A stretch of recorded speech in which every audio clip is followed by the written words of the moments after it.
And what else did I want to say? Yeah, if you could just, we appreciate it's only a very short time that you've got. So if you could focus your presentation on the core sort of capability in the care planning system, because I appreciate some systems may have additional functionality, but if you could focus on that. And you've got till 4:15, so please do obviously allow some time for questions as well as part of that. Is that okay? That's fine, yeah. Brilliant. And I will hand over to you, Chris. It's all yours. Okay, so I'm just going to share my screen and make sure that's working. And can everyone hear me okay? Or can you hear me okay? And can you see a screen okay there as well? Absolutely, yeah. Okay, magic. I'm just going to be using another screen over here. So I'm just going to turn my camera off so you're not looking at the side of my head, because I've got lots of screens set up around here. So no problem. You'll probably be able to see through from one side to the other. So I just wanted to, so thanks for your time today, everybody. I'm just going to go through a little bit of an introduction as to how iPlanit came around, and the main sort of functionality, how it's structured, things like that. I want to touch on the support that goes and wraps around it in terms of implementation, because I know that's a really big, I've been to a lot of these events all over the country with ICSs, and it's a really big concern of a lot of providers. It's one thing having the software, but what do you do? How do you get it rolled out? How do you get it adopted and things? So I'll just touch on that a little bit, and we'll have a really quick look at some of the core functionality. But to be honest, as we've heard, there's not a great deal of time to actually look at a system designed to take care of someone's life. So at the end, there'll be some contact details. You can drop us a line. I'm going to put a link in the chat, which if you fill that in, it takes about 3 minutes. You fill that in, we can come back to you with some more detailed demo recordings, an idea of costings and stuff like that as well. So I'll put that in the chat in a second. So, but let's just get on. So Aspirico, we've been around since about for about 15 years now. And when we first started designing iPlanit, it was around some personal experience of our CEO of interacting with the care sector. And we found that care and support services were actually designed, the processes and things are designed around the service and not the person. So the main difference, I would say, with iPlanit and probably some of the other systems you've seen today, is that it's built around the person. So we haven't built it just for care homes. We haven't built it just for dom care. So iPlanit is used in supported living, residential care with nursing. It's used for learning disabilities, older people, autism services, mental health, because it's so adaptable in how it's used, because we started off with the person at the centre. So how iPlanit works, we're going to have a quick look today into the actual module, so that every system is made up of core modules, and then as time goes on, or depending on the size of your organisation or the nature or profile of your service, you can choose a range of optional modules. The modules you can see on the top left, so the outcomes, the plans, messaging, family and friends, and the media section, they're all visible to the person, to the service user and their families, and that comes as standard on every iPlanit system. We don't charge extra. So people can log in, or they can invite family and friends. They have levels of control over who can see what and who they want to invite, and they can see their plans, what plans they're working to. They can see the outcomes they're working towards. They can upload media, either recordings of things you've been doing, or maybe help to make it a bit more accessible. Somebody with dementia, you can attach pictures to people's plans, so it just brings it to life, makes it accessible. Then the top right core modules are just on the staff side, only the staff can see those elements, and they make up every system. So what we're actually doing as part of this project, working with the ICSs, is all of the core modules will be included, but also we're going to include support tasks and the calendar. So support tasks is like a schedule of those essential tasks that you need to make sure are done, so you're scheduling things, personal care, meal times, things like that. And the calendar is more of a diary that the person and the families can also see. So that's where you would put, we normally describe it as where you put things that people can get ready for or look forward to. So hospital appointments, activities you've got coming up, things like that. So, and then there are a range of other optional modules. But to be, and our advice is always to take a steps to success approach. We wouldn't recommend trying to roll out a brand new system with every single module in 1 year. Your staff would just never use it properly, and it would just be overwhelming. So we take a nice steps to success approach. So the overarching sort of idea of iPlanit, we've got this real opportunity digitizing the sector. So let's try and move on from what we've done before. If we're digitizing, there's no point just replicating care plans that you've been using for ages, and just try and move on from that time and task approach. We've got a real opportunity to actually use data, to use monitoring, to use integration to really improve the lives of people. So that's what iPlanet's been designed to do. So it's got an outcomes module as well. So those outcomes, and I'll show you really quickly before we wrap up, but the outcomes module you can use as mini plans, whether in LD and autism services, there might be sort of more goal-based. In older people service, there might be health or maintenance outcomes or prevention outcomes. In mental health services, they're often used as a sort of recovery pathway. In reabling services or intermediate care, they're used as sort of short-term recovery plans there as well. So what that means really is we're evidencing for the people who are supported, in whatever setting it is putting the people first, not just their needs. We're making sure people are living, not just existing. We're recording stories instead of just ticking lists. Once we know what does 30 days, when you're reviewing your notes at the end of the month, what does 30 days of all care delivered, we had breakfast, doesn't tell you anything about what impact your service is having. And so for staff as well, it shows why are we supporting this person? Why are we caring for this person? Not just how are we going to do it? And also we can start evidencing the really important work that care staff do. Myself and most of the iPlanit team in the UK are all from social care backgrounds. I've been a registered manager. I've been a regional ops director. I've managed dom care. I've managed supported living. I've managed residential care. We've got people in our team who have managed older people services, people in our team who have managed mental health service. And we all understand how important the social care sector is, but the general public doesn't. So let's start recording the impact we're having on people's lives and celebrating that and sharing best practice. For providers, it really evidences the quality of your services over quantity. When you're sending off to your commissioners, we're billing for 30 minutes. What does that tell you? 30 minutes of quality care is very different to 30 minutes of just turning up, isn't it? And the knock-on effect is really demonstrating the value over the cost. And so for the sector, really, it's about outcomes over tasks. So we're going to have a quick look at that today. So iPlanit, before we get into the system, iPlanit is web native. So you generally would access it through a browser. So if you're using it, so it's device agnostic, you can use it with any device.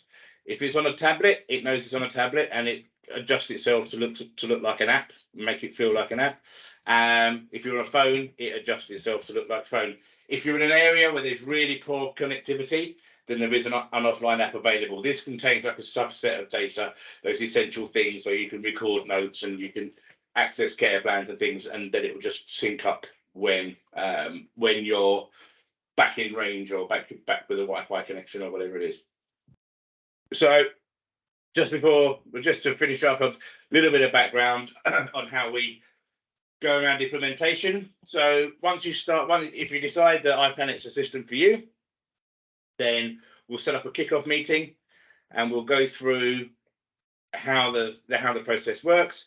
And generally, in terms of the sort of standard core configuration that we're going to offer, we can get, once we have a kickoff meeting, we'll have that scheduled with the development team. It's normally set up in about 4 weeks. In that time, we'll have a meeting.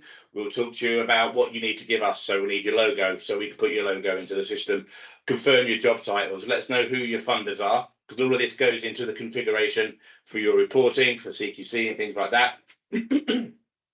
And we'll give you spreadsheets, one to fill in with all the basic details of your service users and one for all your staff so we can get them uploaded. And then you're ready to go. Once that's all been done, we'll have a chat with you about rolling out. And we work with you. We look at the devices you've got and any recommendations on your infrastructure.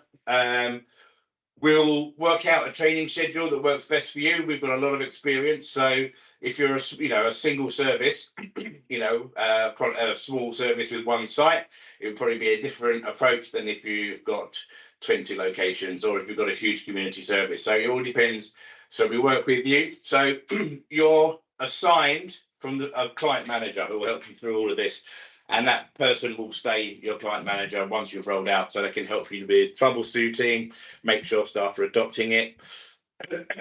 So we give you step-by-step training videos for each of the modules, and we find that's the best way to roll out, because if you have a whole day, if you have a whole day's training on site, you've got to pull everyone out of a rota, and I can guarantee you by lunchtime everyone's zoned out. I know you guys probably feel like that today, right? So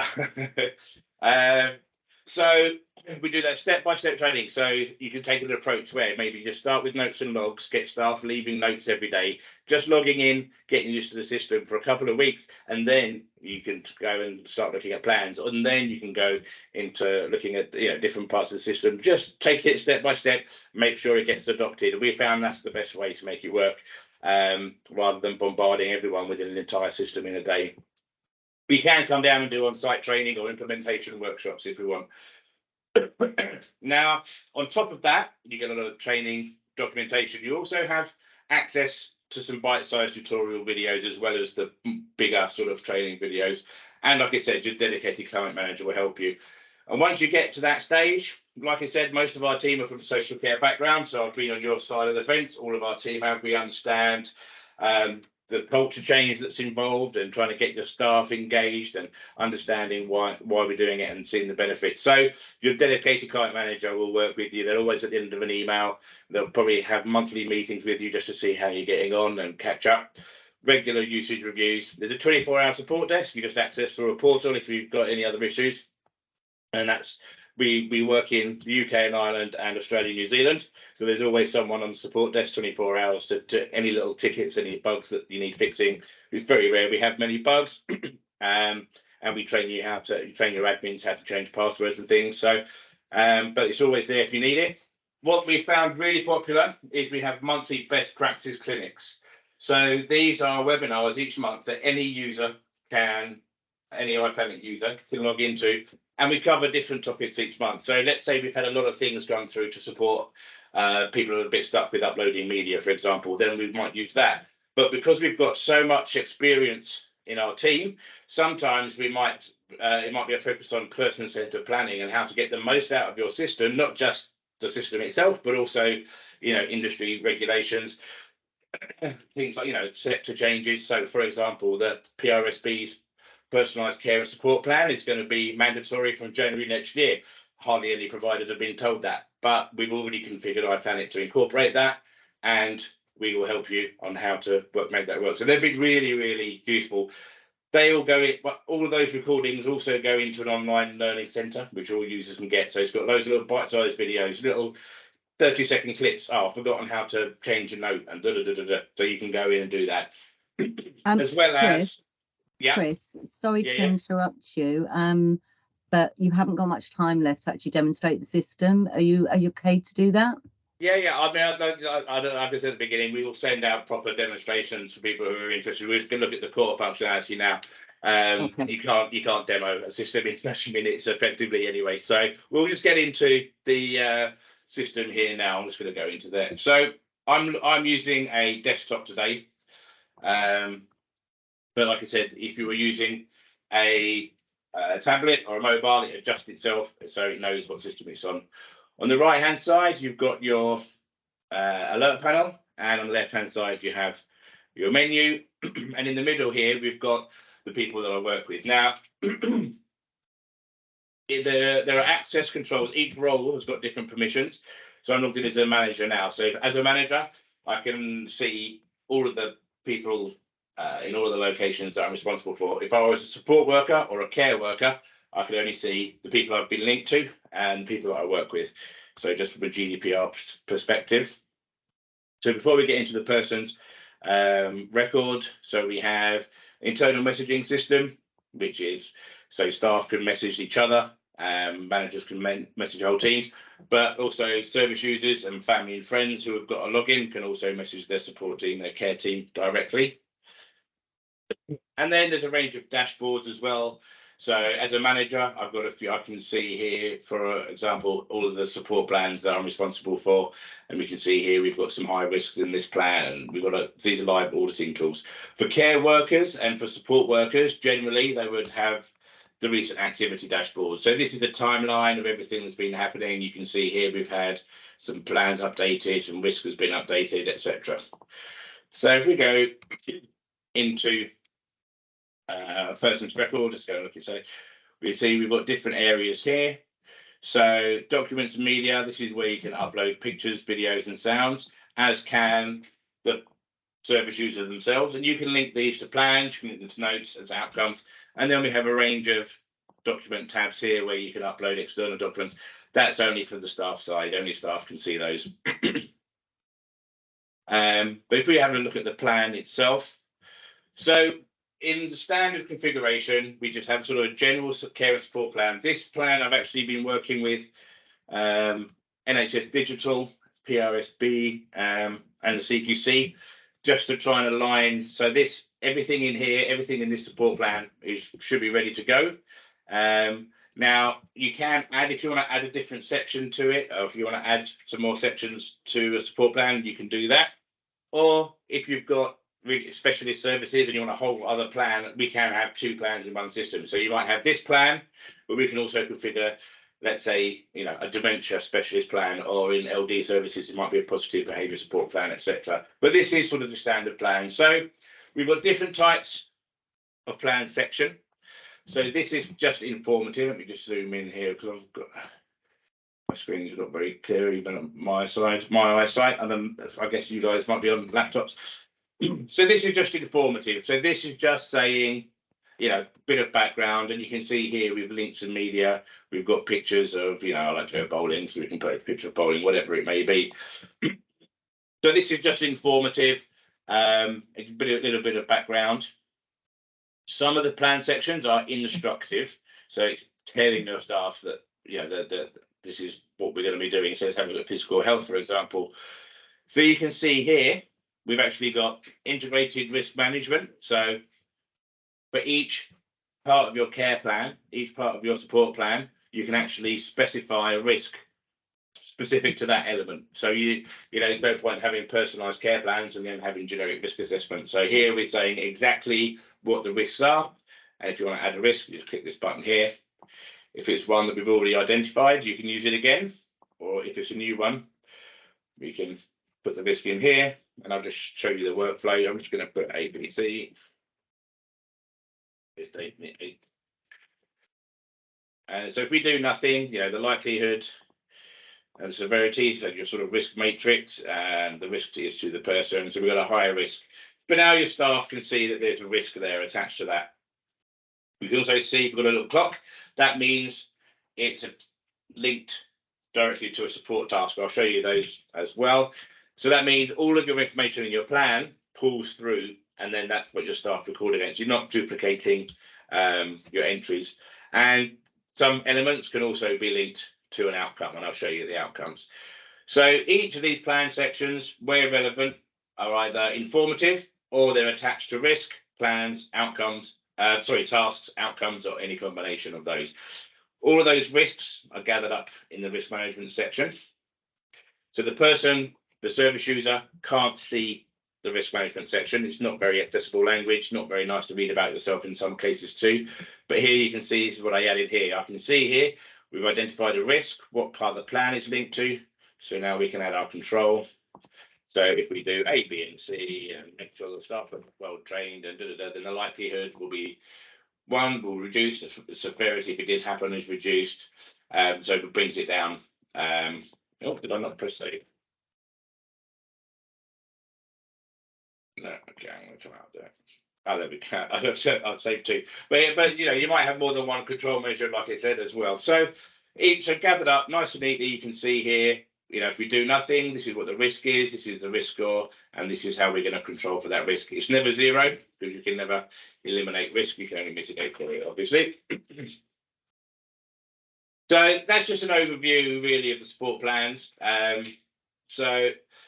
Care plans, and like you said, they're used in different settings, and we can add another type of plan here. If you want to review a plan, you can plan reviews. All of these logs pull through each time you review. What type of review is it? So and I'm managing, we've got some managers and things on the call. Every support plan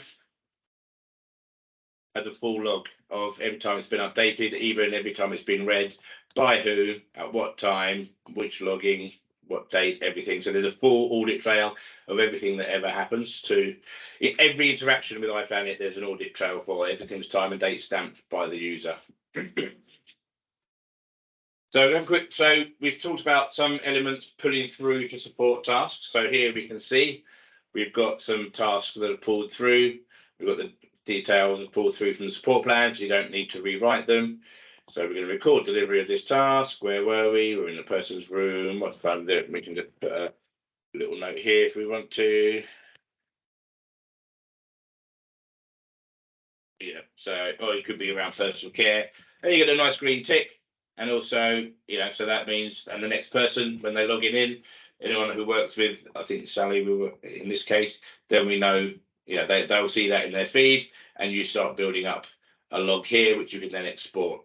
Sometimes something might not happen, but you know why. So let's say the person was ill, Sally was feeling ill. All text boxes, if you're using a mobile device, or even if you're using a laptop, actually, you can use speech to text in any text box when you're leaving your notes. Yeah. So that means you've got an amber tick.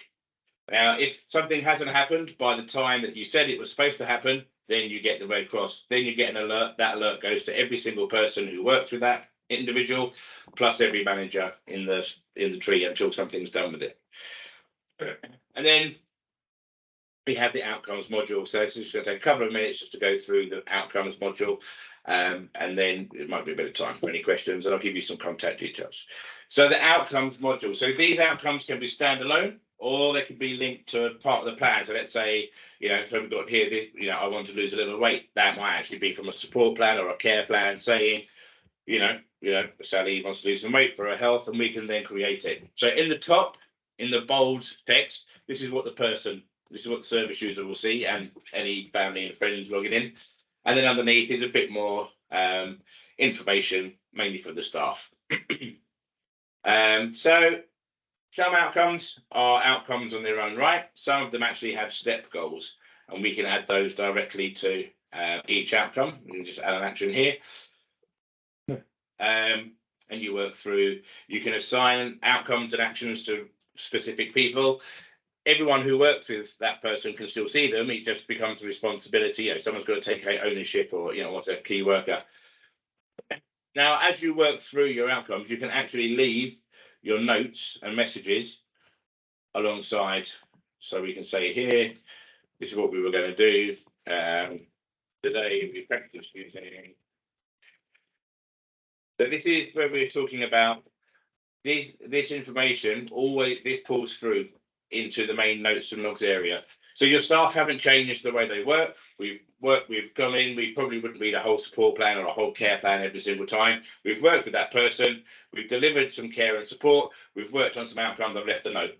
So we haven't changed the way they're working, but just by the way it's configured, we've already become more person-centered. We're not just listing and ticking a box of a load of things we've done. We're actually talking about, this is how our staff are having an impact on somebody's life. This is the journey they're going on.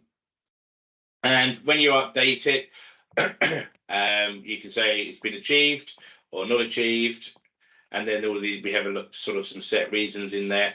That pulls through to a whole load of really rich data for reporting. And you can also link each outcome to a specific KPI. So CQC Chloe's are built in at the moment, but we're updating it with single assessment framework. And also we can add in something like, so you might have one for your particular authority or your own internal vision and values. We can build those in. And what happens then is, as you achieve or you don't achieve these outcomes, you get a load of really important data, really rich data that says this is how we're performing, this is what we're doing, this is actually the impact of our services. CQC love looking at those reports. We get some nice little graphic reports. There's about 100 different reports built in.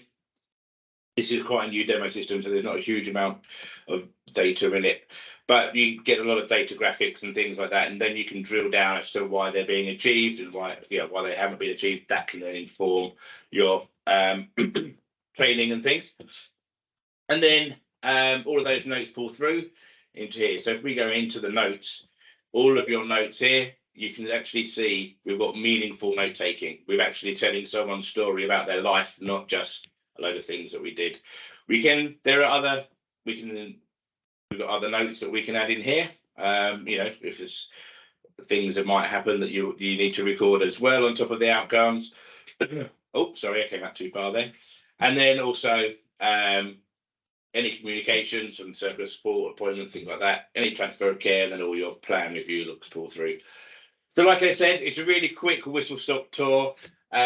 We've got some more detailed demonstration videos that we can send to you.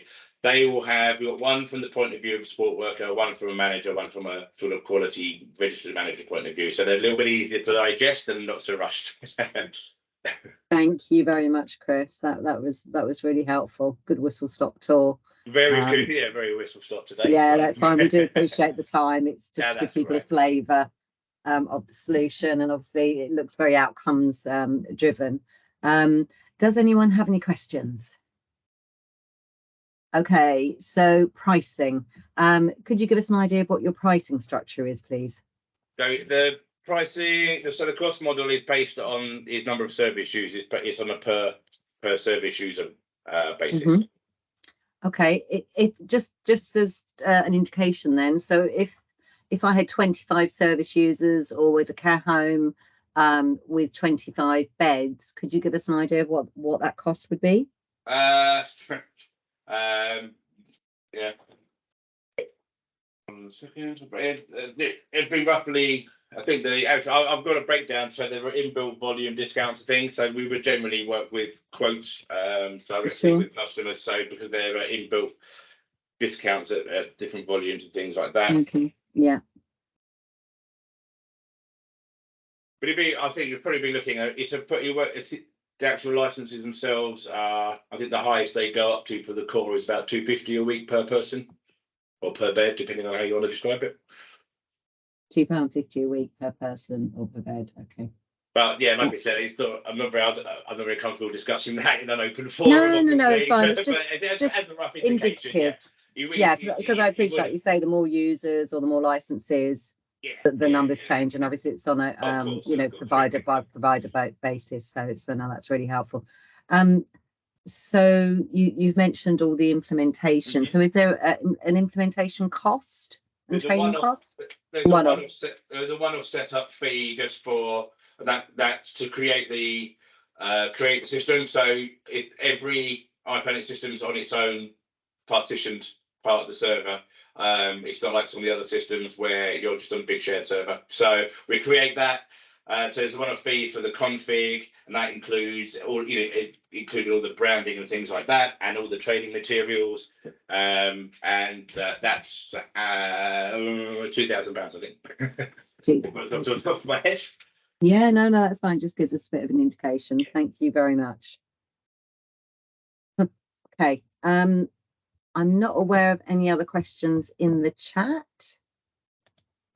I'm just going to pop a link into, and I mean, I think obviously people are really, obviously people want to know the costings and things like that. Of course. But I would advise all providers, given the opportunity that we have, to make a decision based on the system and the service that you're running. We've got this funding here. Price-based decisions always come back to bite you. But I think we're pretty competitive. I've just popped a link into the chat. There's a little quick form. If anyone wants to, if you just fill that in, it takes 3 minutes. It's just literally how many people you support, what type of service you are. We can actually come back with a more accurate, specific idea of costings for you. Okay. So I'll just pop that link in the chat for anyone who wants to fill it in, and we'll get that. So then you'll be a bit more accurate then. All right. Thank you, Chris. I mean, you know, we do appreciate we're just giving providers a flavour of the different digital social care records that are out there on the assured supply list.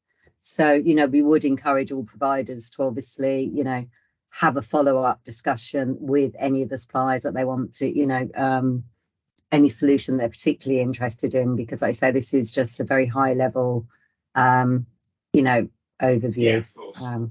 We've got some more deep. So We've got some, like I said, we've got some recording videos and things. So that link in the chat, or you can just drop us a line at inquiry@Aspirico, like you said, and we can follow up individually. We've got a demo webinar next Thursday where we'll go into a bit more detail and we'll show what it looks like on a tablet and a phone and all those sorts of things as well. Perfect. So it's all there for you. All right. Thank you so much, Chris. Really appreciate your time. Thanks a lot. And also, you guys have had a long day, so good luck for the last stretch. Thank you very much. See you Appreciate later. it. All right. Bye. Thank you. See you later. Bye, Chris.